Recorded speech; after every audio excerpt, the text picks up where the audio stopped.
15वीं episode के start में हमें दिखाया जाता है कि डुइजी यहाँ पर सांगजी को कुछ ड्रिंक देती है पीने के लिए। जैसे ही सांगजी यहाँ पर ड्रिंक पीती है उसे नशा होने लगता है और यहाँ पर डुइजी बोलती है कितना अजीब बात है ना, कुमुनियंग तुम्हें यहाँ पर बुलाया, फिर कुमुनियंग यहाँ पर नहीं है, तो यहाँ पर कुमुनियंग होता तो मैं तुम दोनों को ही मार देती। और इस टाइम पर जो होती है, जो सांगजी होती है वो बेहोश हो जाती है। तो यहाँ पर डुइजी सांगजी के मोबाइल में ग्यांगजी को कॉल करती है और बोलती है तुम्हारी भाई मेरे पास है। तो यहाँ पर सांगजी पूछती है कहाँ पर हो, तो यहाँ पर डुइजी बोलती है श्रापित महल में। तो यहाँ पर ग्यांगजी बहुत ही तरबर से भागते हुए आती है। जैसे ही हल में आती है तो देखती है सांगजी बेहोश होकर पड़ा है। तो ग्यांगजी जाकर यहाँ पर सांगजी को उठाने लगती है। सांगजी तो यहाँ पर उठता नहीं। तो यहाँ पर ग्यांगजी जो होती है वो डुइजी तरह देखती है। तो डुइजी बोलती है ऐसे देख रहे हो जैसे तुम मुझे मार डालोगे। ग्यांगजी पूछती है तुमने सांगजी के साथ क्या किया। तो यहाँ पर डुइजी बोलती है ज़्यादा कुछ नहीं, उसे सिर्फ नींद की दवाई दी है। मैं सोच रही थी यहाँ पर कुमुनियंग होता तो तुम दोनों से किससे बचाते। तो यहाँ पर ग्यांगजी पूछती है तुम ये सब क्यों कर रही हो। डुइजी बोलती है क्योंकि तुमने मेरी बेटी को बिगाड़ दिया है, वो मेरी बनाया हुआ एक मास्टरपीस थी। तो यहाँ पर जो ग्यांगजी होती है बोलती है वो किसी की तरह बनाया हुआ मास्टरपीस नहीं, वो एक इंसान है। तो यहाँ पर डुइजी जो टेबल में सामान होते हैं वो फेंक देती है और बोलती है तुम्हारी वजह से मेरी बेटी मेरी और कोई बात नहीं मान रही है। तो डुइजी ग्यांगजी को बोलती है ठीक है मैं तुम्हें 2 ऑप्शन देती हूँ। पहला ऑप्शन तुम कुमुनियंग को छोड़कर के अपने भाई को लेकर यहाँ से कहीं दूर चले जाओ। तो ग्यांगजी यहाँ पर बोलती है नहीं मैं कुमुनियंग को छोड़कर कभी नहीं जाऊंगी। तो यहाँ पर डुइजी बोलती है ठीक है दूसरा ऑप्शन मुझे मार दो। तो यहाँ पर जो ग्यांगजी होती है वो कुछ सोचने लगती है। तो यहाँ पर ग्यांगजी फिर से बोलती है तुम जैसा एंडिंग चाहते तो ऐसा एंडिंग नहीं होगा। तो यहाँ पर डुइजी बोलती है वो ऐसी बात है, तुम्हें पता है तुम्हारी माँ की मौत कैसे हुई थी, वो भी कुमुनियंग की वजह से हुई थी। ग्यांगजी ये बात सुनकर हैरान हो जाती है। तो यहाँ पर हमें डुइजी पूरी स्टोरी बताती है। यहाँ पर ग्यांगजी का माँ डुइजी के पास आती है क्योंकि डुइजी जो होती है वो एक एजेंसी तरह से उसे हायर किया होता है। तो यहाँ पर डुइजी अपना किताब लिख रही होती है। तो यहाँ पर जैसे ही ग्यांगजी के माँ उसके पास आती है तो यहाँ पर डुइजी ज़्यादा कुछ बात नहीं करता और डुइजी उसे काम करने के लिए भेज देती है। यहाँ पर ग्यांगजी का माँ काम करने के लिए चला जाता है। तो जैसे ही ग्यांगजी की माँ यहाँ पर कपड़ा सुखा रही होती है तो कुमुनियंग को देखती है। तो जैसे ही कुमुनियंग के पास आती है और पूछती है तुम क्या कर रहे हो। तो यहाँ पर जो कुमुनियंग उड़ती है वो बोलती है मैं इस पक्षी को देख रही हूँ, इसका डंडा टूट गया है, ये और उड़ नहीं पाएगा, मैं उसे मार दूँ। तो यहाँ पर ये सुनकर ग्यांगजी की माँ थोड़ा सा हैरान हो जाती है और आकर डुइजी को बोलती है मुझे एक अच्छा से मेडिकल पता है, मेरी बेटा भी यहाँ पर जा रही है, तुम भी अपना बेटी को यहाँ पर एडमिशन कर दो। तो यहाँ पर डुइजी होती है ये बोलती है कोई बात नहीं तुम जाओ आज के लिए इतना ही बोलकर उसे भेज देती है। और रात में जैसे ही ग्यांगजी का माँ यहाँ से जाने लगती है डुइजी आकर उसे मार देती है। और हमें यहाँ पर दिखाया जाता है कि जो बटरफ्लाई प्रोज होता है वो डुइजी का साथ में होता है। तो इसको देखकर सांगजी इतना दिन से डर रही होती है। और यहाँ पर ग्यांगजी जैसे ही ये बात सुनती है तो यहाँ पर रोने लगती है और बोलती है मेरी माँ तुम्हें एक सलाह दी थी इसलिए तुमने उसे मार दिया। तो यहाँ पर गुस्से में जो ग्यांगजी होती है वो डुइजी के ऊपर हमला करने लगती है, उसका गला दबाकर मारने वाला होता है। तो यहाँ पर वो कुमुनियंग की बात जैसे ही याद आती है तो उसे छोड़ देती है। और यहाँ पर डुइजी जो होती है अपना बैग से एक सिरिंज निकालती है और ग्यांगजी को मार देती है। और ग्यांगजी यहाँ पर जो होती है ये कमज़ोर पड़ने लगती है। तो इस टाइम पर जो होती है कुमुनियंग आ जाती है घर के अंदर। तो जैसे ही आ जाती है तो यहाँ पर डुइजी बोलती है ये मेरी तरह बनाया हुआ है एक आर्ट पीस। तो यहाँ पर कुमुनियंग को बहुत ही गुस्सा आती है, उस साइड में से एक पेन निकाल कर जाकर डुइजी को मारने वाला होता है। तो ग्यांगजी उसमें जो पेन को मारने वाला होता है उससे हाथ दिखा देती है और ग्यांगजी को चोट लग जाती है। और यहाँ पर जो ग्यांगजी होती है वो नीचे गिरने वाला होता है, कुमुनियंग उसे पकड़ लेती है और यहाँ पर जो होती है कुमुनियंग रोने लगती है। तो यहाँ पर डुइजी आती है, कुमुनियंग की बाल खींच लेती है और उस पेन उठाकर ग्यांगजी को मारने वाला होते है। और पीछे से सांगजी आकर डुइजी की सिर में एक बुक से मारती है। तो यहाँ पर जो डुइजी होती है वो एकदम से बेहोश हो जाती है। और यहाँ से हमारे सांगजी जो होती है और जोर जोर से चिल्ला कर बोल रही होती है मेरे भाई बहन से दूर रहना, मेरे भाई बहन से दूर रहना। और कुछ समय के बाद पुलिस आ जाती है और डुइजी को यहाँ से ले जाते हैं। जैसे ही डुइजी को ले जाते हैं नीचे डायरेक्टर को मिलती है। तो डायरेक्टर को बोलती है तुमने तो किसने बुरी तरह मारा है। तो यहाँ पर डुइजी डुईजी बोलती है इतना खुश मत हो, जीत मेरी ही हुई है, आज के बाद उन दोनों को भी एक नहीं हो सकते। तो यहाँ पर डायरेक्टर वो बोलती है वो तो वक्त ही बताएगा। तो यहाँ पर डुईजी बोलती है देख लेना इंसान कमज़ोर होती है तुम्हारी पेशेंट की तरह। तो यहाँ पर डायरेक्टर वो बोलती है इसीलिए तो इंसान की ही सहारा लेती है। तो यहाँ पर डायरेक्टर वो पूछती है तुम कब इंसान बनोगी। तो ये बात सुनकर डुईजी और कुछ नहीं बोलता। तो पुलिस यहाँ पर डुईजी को ले जाती है। डायरेक्टर वो जाकर डुईजी से पूछती है तुमने पार्क ओग्रान के साथ किया क्या है। तो यहाँ पर जो डुईजी होती है स्माइल देकर बोलती है पार्क ओग्रान वो सच में वो एक अच्छा एक्टर थी। वो जो हॉस्पिटल में चंदा मामा मोर गाना गाना या कम्युनियन को आकर बर्थडे विश करना या कि वो तितली की अनबॉक्स वहाँ पर टेबल में छोड़कर जाना, वो सच में बहुत अच्छा एक्टर थी और वो अभी कहीं पर और जाकर एक्टिंग कर रही होती है। और यहाँ पर डुईजी को पुलिस ले जाती है और यहाँ पर यांगजी को कुमनियोंग की बेड के ऊपर सुला देती है और डायरेक्टर वो आकर उसे चेक करती है और कुमनियोंग उसे देखकर डायरेक्टर को पूछती है इसे तो कुछ हुआ तो नहीं है ना, ये होश में आ जाएगा। तो यहाँ पर डायरेक्टर वो बोलती है क्यों इसे होश नहीं आएगा तो तुम भी रोमियो की तरह अपने जान दे दोगे। तो यहाँ पर कुमनियोंग बोलती है क्या ऐसे सच में होश नहीं आएगा। तो यहाँ पर जो डायरेक्टर वो बोलती है फिक्र करने की कोई बात नहीं है, उसे जल्दी ही होश आ जाएगा बोलकर यहाँ से चले जाते हैं।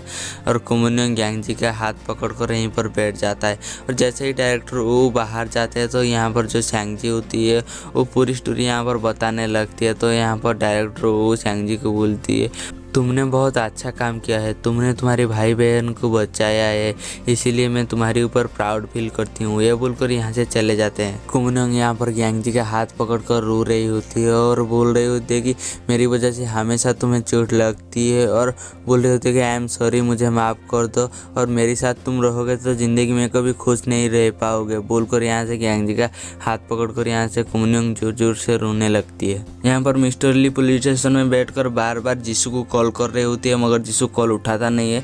तो अगर एक पुलिस वाला उसे गुस्से में बोलती है तुम कैसे आदमी हो, लापरवाह आदमी हो, तुम रॉन्ग साइड में घुस के एक हिरन को ही मारने वाले होते हैं। बात सुनकर मिस्टर ली को बहुत जोर गुस्सा आती है और जोर से बोलती है यहाँ एक आदमी का जान खतरे में है और तुम्हें एक हिरन की पड़ी है। तो इस टाइम पर आर्ट डायरेक्टर और नामजोरी आ जाते हैं। तो जैसे ही आ जाते हैं यहाँ पर मिस्टर ली को छुड़ा कर ले जाते हैं और बाहर जाकर यहाँ पर मिस्टर ली नामजोरी को साइड में बुला कर यहाँ पर कुमनियोंग और सांगजी के बारे में पूछने लगता है। तो यहाँ पर जूरी बोलती है मैंने जीसू को कॉल किया था, वो बोला वो दोनों ठीक है। तो यहाँ पर मिस्टर ली बहुत इमोशनल होकर बोलती है पता है कुछ आदमियों के नसीब में सिर्फ दुख ही होता है। तो यहाँ पर जूरी बोलती है नहीं, मुझे लगता है दुख और सुख आधा आधा होता है और उन दोनों की लाइफ में अब उन्होंने सिर्फ दुख ही देखा होगा, अब से इन्हें अच्छा दिन देखने मिलेगा बोलकर यहाँ से उन तीनों चले जाते हैं। यहाँ पर सांगजी जीसू को स्टोरी सुना रही होती है जो आज हुआ था। तो यहाँ पर जीसू इतना पक चुका होता है कि वो खुद ही स्टोरी बता डालता है। तो यहाँ पर सांगजी पूछती है तुम्हें मेरा ऊपर नाज है ना। तो यहाँ पर जीसू बोलते हाँ मुझे तुम्हारे ऊपर नाज है। तो यहाँ पर सांगजी बहुत ही खुश हो जाती है।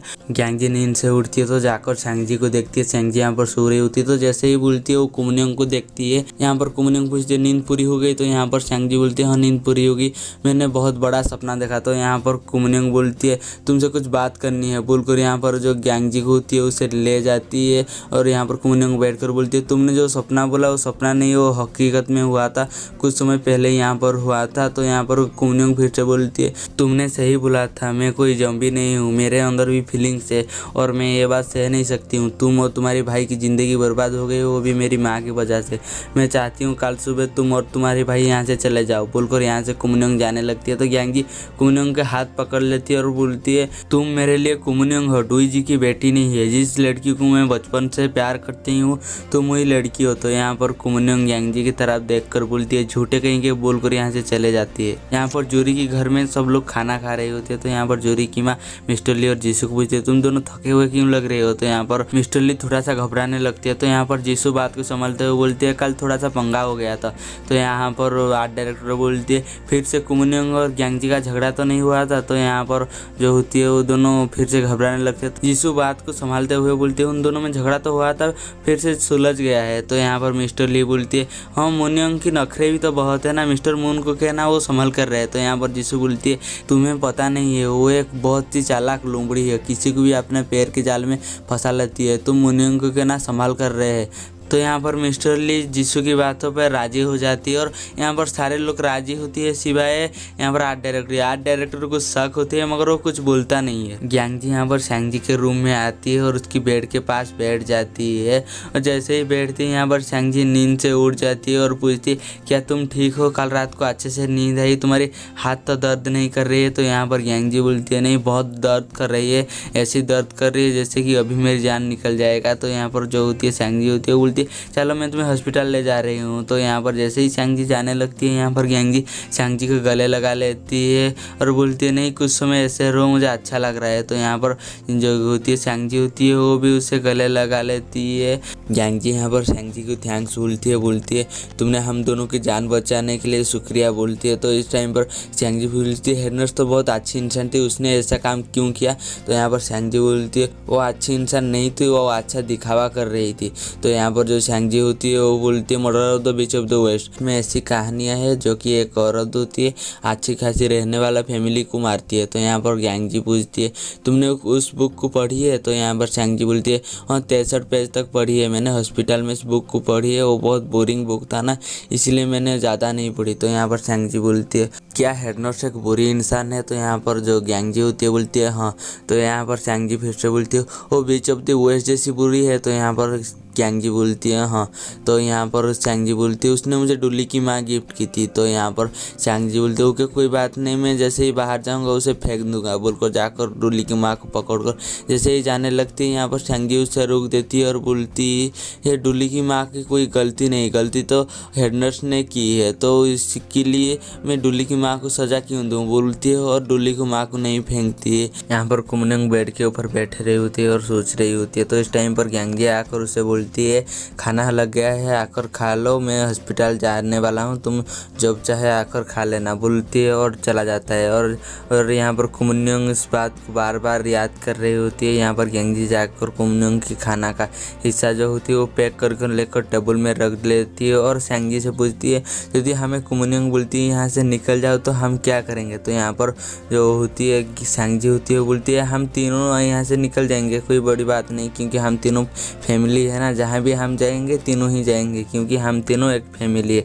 तो यहाँ पर ग्यांग जी फिर से बोलती है हम दोनों को कुमनंग यहाँ से निकाल देंगे तो तुम क्या करोगे। तो यहाँ पर सैंग जी बोलती है मैं मेरी जान दे दूंगा। ग्यांग जी होती है थोड़ा सा हैरान हो जाती है और यहाँ पर सैंग जी फिर से बोलती है मैं ऐसा बोलूँगा तो कुमनंग मुझसे यहाँ से निकालेगा नहीं बोलती है। और यहाँ पर ग्यांग जी जो होती है थोड़ा सा स्माइल करती है और हॉस्पिटल चला जाता है। ग्यांग जी यहाँ पर हॉस्पिटल में जाती है और रेजिग्नेशन लेटर दे देती है। यहाँ पर डायरेक्टर बोलती है ये क्या है, अब भागकर दूसरी हॉस्पिटल में जाना चाहती हो। तो यहाँ पर जो सैंग जी होती है बोलती है नहीं मैं अभी रेस्ट करना चाहती हूँ। तो यहाँ पर डायरेक्टर बोलती है तो मैं भी यही सोच रही हूँ, मैं अभी रिटायर ले रही हूँ, रेस्ट करना चाहती हूँ, क्या तुम मेरे साथ वक्त बिताओगे। यहाँ पर सैंग जी बोलती है नहीं मेरे साथ ऑलरेडी लोग है। तो यहाँ पर डायरेक्टर बोलते हैं परेशान ना होने का ये नाटक बंद करो। तो यहाँ पर सैंग जी बोलती है हॉस्पिटल में जो हुआ इसकी वजह से तो आप नौकरी नहीं छूट रहे हैं। तो यहाँ पर डायरेक्टर बोलती है मैं डायरेक्टर होने का नाते तो इसके तो जिम्मेदारी मुझे लेना पड़ेगा, मेरे नाक के नीचे ये सब हो रहा था मुझे पता भी नहीं चला, तो इसके बाद मैं और किसी का दिमाग नहीं पढ़ पाऊंगा तो इसलिए मैं नौकरी छोड़ रही हूँ।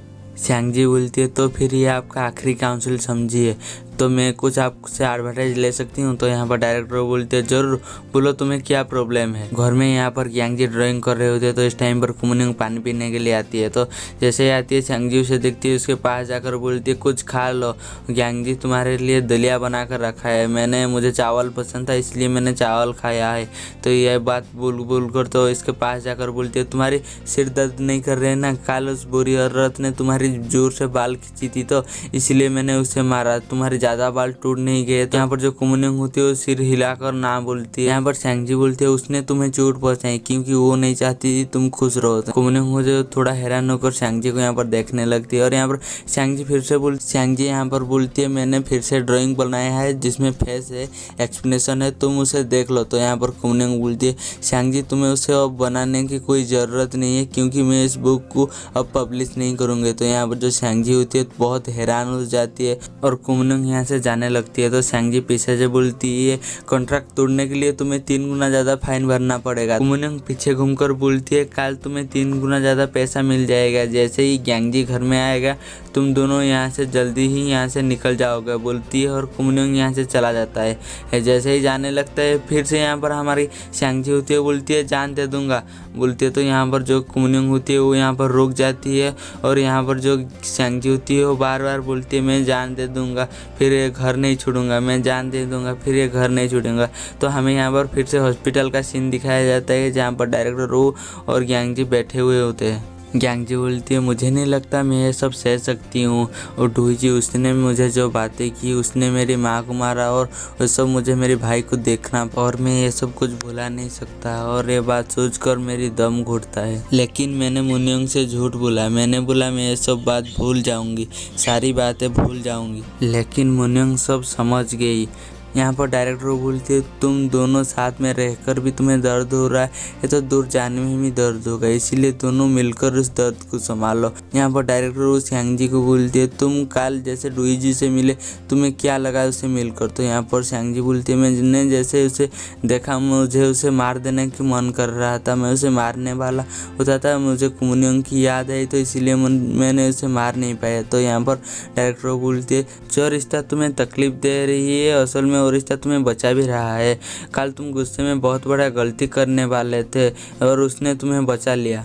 मुनियोंग अपनी घर में सारी चीज़ को ढंपा रही होती है। तो इस टाइम पर मिस्टर ली आ जाती है और पूछती है मुनियोंग ये सब तुम क्या कर रही हो। तो यहाँ पर मुनियोंग बोलती है कल मैंने तुम्हें फ़ोन पर बताया था ना मैं अब नहीं लिख रही हूँ। तो यहाँ पर जो मिस्टर ली होती है वो घबराते हुए बोलती है ओके ठीक है, तो ये सब तुम लिख कर बोर हो गए तो तुम कुछ नया क्यों नहीं ट्राई करते। मिस्टर ली यहाँ पर संजय को इशारा करती है। संजय यहाँ पर मुनियोंग को बोलती है तुम तुम्हारी पर्सनैलिटी को शूट करते हुए कुछ क्यों नहीं लिख देते, जैसे कि कोई क्राइम नॉवल या हॉरर बा कोई सेक्सी सा लिख दो। तो ये बात सुनकर सब यहाँ पर हंसने लगते हैं। यहाँ पर कुमुनियोंग बोलती है मैं रिटायर ले रही हूँ। तो यहाँ पर मिस्टर ली घबराते हुए पास आकर बोलती है मैं तुम्हें समझ सकती हूँ, कल जब कुछ हुआ तुम 1 साल का ब्रेक ले लो। यहाँ पर कुमुनियोंग डायरेक्टली बोलती है मैं रिटायर ले रही हूँ और मेरे पास लिखने के लिए कोई स्टोरी नहीं है, बोलकर यहाँ से जाने लगती है। तो यहाँ पर मिस्टर ली गुस्से में बोलती है कुमुनियोंग के बिना सांग पब्लिशर कंपनी की कोई पहचान नहीं है बोलती है, और कुमुनियोंग जाने लगती है। यहाँ पर राइटर बोलती है क्यों ना हम एक न्यू राइटर को ढूंढे। तो यहाँ पर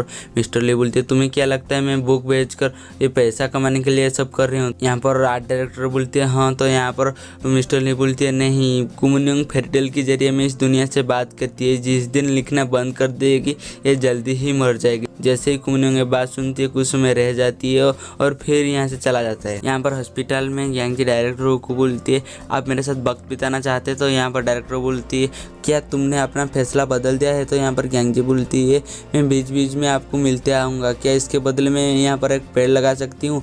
तो डायरेक्टर बोलती है कौन सा। तो यहाँ पर ग्यांग जी बोलती है एक वॉलनट बाय झिंगो का पेड़। तो यहाँ पर डायरेक्टर बोलती है झिंगो का पेड़ मत लगाना, है बहुत बदबू मारती है। यहाँ पर मुनियोंग सो रही होती है और सपने में देख रही होती है कि इसका माँ उसके साथ क्या क्या कर रही होती है और उसे बहुत डर लग रहा होता है। यहाँ पर ग्यांग जी आती है और म्यांग जी को मुनियोंग को पकड़ा देती है, और जैसे ही पकड़ा देती है यहाँ पर मुनियोंग की नींद भांग जाती है। जैसे ही भांगती है यहाँ पर मुनियोंग बोलती है तुम यहाँ पर म्यांग जी को छोड़कर बाकी सामान लेकर जल्दी ही निकल जाओ। तो यहाँ पर जो होती है ग्यांग जी होती है वो कुमुनियोंग को बहुत ही समझाने की कोशिश करती है, मगर कुमुनियोंग अपना जिद में ही अड़ा रहता है और ढंपा कर सो जाती है। तो यहाँ पर जो ग्यांग जी होती है वो बहुत समझाने की कोशिश कर, जैसे समझाता नहीं वो जोर से चिल्ला कर बोलती है। तो यहाँ पर कुमुनियोंग उठ कर बोलती है क्या तुम मेरे ऊपर चिल्लाए। तो यहाँ पर जो नहीं इस रूम में बहुत ज़्यादा आवाज़ आ रही है बोलकर यहाँ से भाग जाता है और जाता है सैंग जी के पास और सारी बात बताती है। तो यहाँ पर सैंग जी बोलती है तुम बहुत ज़्यादा बोरिंग हो ना, इसलिए तुम्हारी बात नहीं मानी। रात में ग्यांग जी खाना बना कर खाना जैसे ही टेबल में लाती है और सैंग जी से पूछती है मुनियोंग क्यों नहीं आई। तो यहाँ पर सैंग जी बोलती है मैंने उसे बुलाया था मगर वो आया नहीं, ये बहुत बुरी बात है। इस टाइम पर मुनियोंग आ जाती है और ग्यांग जी से बोलती है मुझे तुमसे कुछ बात करनी है बोलकर साइड में ले जाती है। कुमुनियोंग बोलती है तुम जहाँ पहले रहते थे यहाँ पर चले जाओ। तो यहाँ पर ग्यांग जी बोलती है तुम पहले खाना खा लो। तो यहाँ पर कुमुनियोंग फिर से बोलती है तुम जहाँ पहले रहते थे यहाँ पर चले जाओ। यहाँ पर ग्यांग जी बोलती है नहीं जा सकता। तब यहाँ पर कुमुनियोंग बोलती है क्यों नहीं। तो यहाँ पर ग्यांग जी बोलती है क्योंकि जहाँ पर हमें रहते थे इसका पानी का पाइप फट गया है और चारों तरफ से पानी भर गया है, उससे फिक्स होने में कुछ दिन लगेगा, जब तक वो फिक्स नहीं होगा हम नहीं नहीं जाएंगे बोलकर यहाँ से चला जाता है और ग्यांगजी जाकर किसी को कॉल करती है। जूरी यहाँ पर हॉस्पिटल में अपने कलीग के साथ बैठा हुआ होता है और यहाँ पर सारे कलीग जैसे ही खाने के लिए जाने लगते हैं जूरी बोलती है मैंने एक कॉल कर आती हूँ। तो जूरी यहाँ पर मुन्योंग को कॉल करती है और बोलती है मेरी माँ की तबीयत ख़राब है, तुम प्लीज़ जाकर उसे देख कर आ जाओ। तो यहाँ पर कुमन्योंग मना कर देती है। यहाँ पर जूरी थोड़ा सा रिक्वेस्ट करने पर कुमन्योंग मना कर देती है। फिर हमें नेक्स्ट सीन में दिखाया जाता है कि मुन्योंग जूरी की घर के सामने होती है। जैसे ही मुन्योंग घर के अंदर जाती है जूरी को माँ को देख कर यहाँ पर मुन्योंग को बहुत गुस्सा आती है और यहाँ पर मुन्योंग जूरी को गाली देने लगती है। तो यहाँ पर मुन्योंग की माँ बोलती है मेरी प्यारी बेटी को यहाँ पर गाली मत दो और बोलती है और ये गुस्सा थूक कर आकर कुछ खा लो। तो यहाँ पर जो होती है जाकर कुमन्योंग यहाँ पर खाना देखती है मगर कुछ खाती नहीं है और यहाँ पर जो होती है जूरी की माँ होती है उसे समझाने लगती है, बोलती है तुम्हें खाना खिलाने के लिए लोग कितना मेहनत कर रहे हैं। तो यहाँ पर हमें फ्लैशबैक में दिखाया जाता है कि रात में जो सांगजी होती है जो जिसको कॉल कर रही होती है वो मिस्टर ली होती है और मिस्टर ली आकर यहाँ पर जूरी की मॉम से मदद मांगती है और उसे खाना खिलाने के लिए। यहाँ पर जो होती है यहाँ पर कुमन्योंग जाकर खाना खाने लगती है। जैसे ही पहले बाइट लेने लगती है बहुत गर्म होती है ना, इसीलिए वो थूक देती है और गाली देने लगती है। तो यहाँ जूरी की माँ बोलती है तुम खाने को क्यों गाली दे रही हो, तुम फूक फूक कर खाओ, धीरे धीरे से खाओ। तो यहाँ पर कुमन्योंग रोने लगती है। यहाँ पर कुमन्योंग बोलती है तुम मेरे साथ इतने अच्छे क्यों हो। तो यहाँ पर जूरी का मम बोलती है तुम सुंदर हो ना इसीलिए। यहाँ पर जूरी का मम बोलती है तुम्हें पता है ग्यांगजी तुम्हें कुछ नहीं दे सकता फिर भी तुम उसे पसंद करते हो तो इसीलिए। यहाँ पर हॉस्पिटल में सांगजी और ग्यांगजी एक पेड़ लगाती है और यहाँ पर ग्यांगजी जाकर अपना फैमिली फ़ोटो यहाँ पर चिपका देती है। तो यहाँ पर सांगजी बोलती है माँ ये हमारा फैमिली फ़ोटो है, ये जो बीच में है ना ये कुमन्योंग ये बहुत सुंदर है ना, और पहले सुंदर लगती थी ग्यांगजी ने इसका बाल काट दिया है। तो यहाँ पर जो दोनों बोलती है जब हमारे दोनों जब परेशान में होंगे या ज़्यादा खुश होंगे तो यहाँ पर आएंगे। तो यहाँ पर जो सांगजी होती है वो बोलती है मेरा को कुछ काम है बोलकर यहाँ से चला जाता है। यहाँ पर हमें रात में दिखाया जाता है कुमन्योंग यहाँ पर ज़्यादा ड्रिंक कर जाती है और यहाँ पर जो सीढ़ियों में सांगजी बैठा हुआ होता है उसके पास जाकर बैठती है और बोलती है मैंने आज तुम्हारा पुराना घर गया था, मैंने देखा उसमें कुछ खराबी नहीं है, ग्यांगजी यहाँ पर रहने के लिए और क्या बहाना बनाएगा। तो यहाँ पर जो सांगजी होती है वो बोलती है तुम पहले मेरा ड्राइंग देख लो, तुम्हारे साथ मैं बुक नहीं निकालूंगा तो मैं और किसी के साथ तो निकालूंगा क्योंकि मुझे एक आर्टिस्ट बनना है ना इसीलिए। तो जैसे ही ग्यांगजी उसे ड्राइंग दिखाती है यहाँ पर सांगजी बोलती है ये मेरा भाई पहला मुस्कुरा रहा था और नींद में बड़बड़ा रहकर बोल रहा था मैं किसी से पसंद करती हूँ। तो यहाँ पर कुमन्योंग जैसे ही देखती है और रोने लगती है और यहाँ पर सांगजी बोलती है तो मुस्कुरा रहा है तुम क्यों रो रही हो। तो यहाँ पर कुमन्योंग बोलती है बहुत सुंदर है ना इसीलिए। तो यहाँ पर सांगजी बोलती है जल्दी करो मुझे कल सुबह मेरी माँ को देखने जाना है। तो यहाँ पर कुमन्योंग बहुत हैरान हो जाती है, पूछती है क्या। तो यहाँ पर जो सांगजी होती है बोलती है हम हॉस्पिटल में एक पेड़ लगा है इसको हम अपने माँ मान रही होती है। तो यहाँ पर सुबह दिखाया जाता है कुमन्योंग पेड़ के नीचे खड़ा हुआ होता है और उसे माफ़ी मांग रही होती है। तो इस टाइम पर ग्यांगजी आ जाती है और बोलती है मैंने तुम्हारे पीछा किया, तुम लोगों को किडनैप करती हूँ, मैं पीछा करती हूँ, ये बहुत फनी है ना। तो यहाँ पर कुमन्योंग सीरियसली होकर बोलती है ये बिल्कुल भी फनी नहीं है। तो यहाँ पर ग्यांगजी बोलती है तुम यूँ ही मुझे दूर मत करो, हमारे साथ जो हुआ मैं ज़रूर उसको भुला दूंगा, जब तक मैं भुला नहीं दूंगा मैं कोशिश करता ही रहूँगा बोलकर यहाँ से कुमन्योंग जो होती है यहाँ से चला जाता है। और ग्यांगजी कुमन्योंग के पीछे पीछे जाती है और अचानक बोलती है कुमन्योंग आई लव यू। जैसे ही कुमन्योंग आई लव यू बोलती है कुमन्योंग पहले घूमती है ग्यांगजी को देखती है और फिर से मुड़ कर चला जाता है। यहाँ पर ग्यांगजी जो होती है वो कुमन्योंग के पीछे भागते हुए जाती है और बोलती है मैं तुम्हें पसंद करती हूँ, कुमन्योंग आई लव यू बोल कर जा रही होती है। और कुमन्योंग यहाँ पर डायरेक्ट घर चला जाता है और ग्यांगजी उसका पीछा करते हुए घर चला जाती है। यहाँ पर ग्यांगजी कुमन्योंग बुलाते बुलाते पास आती है और बोलती है तुम्हें मुझे प्यार नहीं है, बोलो तुम्हें मुझे प्यार नहीं है। तो यहाँ पर कुमन्योंग पास जाकर बोलती है तुम्हें मुझे और एक बार आई लव यू बोला, तुमने एक और बार आई लव यू बोला तो मैं तुम्हें। तो यहाँ पर ग्यांगजी बोलती है क्या तुम मुझे किस करोगे बोलकर यहाँ पर कुमन्योंग को किस कर देती है और अपने बाहू में उठाकर टेबल में लेटा देती है और यहाँ पर फिर से किस करने लगते हैं। यहीं पर हमारी 15वीं एपिसोड खत्म हो जाती है। ये एपिसोड अपलोड करने में थोड़ा सा टाइम लग गया, मैं जल्दी कोशिश करूँगा नेक्स्ट एपिसोड और लास्ट एपिसोड अपलोड करने के लिए।